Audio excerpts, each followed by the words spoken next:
શ્યામ કુમારના નમસ્કાર. આજના વિડીયોમાં આપનું સ્વાગત છે. તો ચાલો દરરોજની જેમ આજે પણ મેળવીએ ઉપયોગી જાણકારી, પણ ચેનલને સબસ્ક્રાઇબ કરવાનું ભૂલતા નહીં. શું તમે ક્યારેય ઈચ્છ્યું છે કે તમે એક દિવસ માટે દુનિયા પર અથવા તમારી જાત પર મ્યુટ બટન દબાવો? સ્પીચ ફાસ્ટિંગ, ઇરાદાપૂર્વક નિર્ધારિત સમયગાળા માટે બોલવાથી દૂર રહેવાની પ્રથા. તમે શોધી રહ્યા છો તે જવાબ હોઈ શકે છે. વાણી ઉપવાસના ફાયદા શું છે?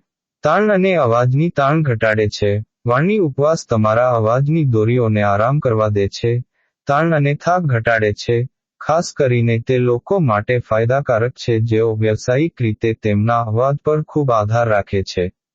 આ સ્વર આરામથી કોર્ટિસોલ જેવા તણાવના હોર્મોન્સમાં ઘટાડો પણ થઈ શકે છે. આરામ અને સારી ઊંઘને પ્રોત્સાહન મળે છે.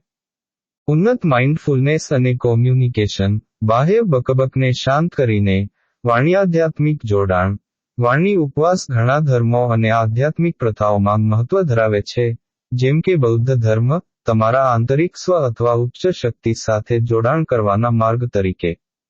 મૌન દિવસ દરમિયાન તમારા શરીરને શું થાય છે? આખા દિવસના ભાષણ ઉપવાસ કેટલાક નોંધપાત્ર ફેરફારો લાવી શકે છે.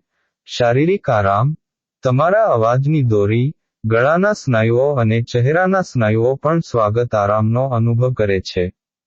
ઊંડો શ્વાસ વધુ કુદરતી બને છે, આરામને પ્રોત્સાહન આપે છે અને સંભવિતપણે બ્લડ પ્રેશર અને હૃદયના ધબકારા ઘટાડે છે. માનસિક સ્પષ્ટતા. ઓછા વિક્ષેપો સાથે, તમારું મન તીક્ષ્ણ અને વધુ ધ્યાન કેન્દ્રિત અનુભવી શકે છે.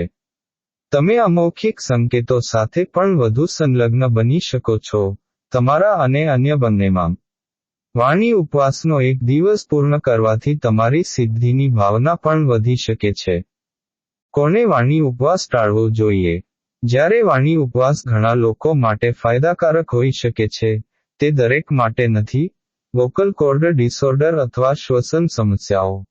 વાણીના ઉપવાસ એ લોકો માટે લક્ષણોને વધુ ખરાબ કરી શકે છે જેઓ પહેલાથી જ વોકલ કોર્ડની સમસ્યાઓ અથવા શ્વાસ લેવામાં તકલીફ અનુભવી રહ્યા છે. માનસિક સ્વાસ્થ્યની ચિંતાઓ. ચિંતા, ડિપ્રેશન અથવા બાયપોલર ડિસઓર્ડર જેવી પરિસ્થિતિઓ ધરાવતી વ્યક્તિઓ સામાજિક ઉપાડ અથવા અલગતાને કારણે લક્ષણોમાં બગડતા અનુભવી શકે છે. વાણી ઉપવાસ ક્યારેક સંબંધોમાં ગેરસમજ અને હતાશા તરફ દોરી શકે છે, ખાસ કરીને જો તમારી આસપાસના લોકો તમારા ઈરાદાથી વાકેફ ન હોય.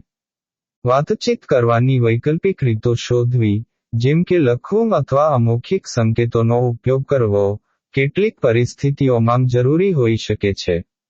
તો, શું તમે ભાષણ ઉપવાસ કરવાનો પ્રયાસ કરશો? તમારા વ્યક્તિગત સંજોગોને ધ્યાનમાં લો અને જો જરૂરી હોય તો ડોક્ટરની સલાહ લો. ઉપવાસ વધુ આત્મજાગૃતિ અને આત્મનિરીક્ષણ તરફ દોરી શકે છે. તમે તમારી એકંદર વાતચીત કૌશલ્યમાં સુધારો કરીને, અન્ય લોકોને વધુ ધ્યાનથી સાંભળતા શોધી શકો છો.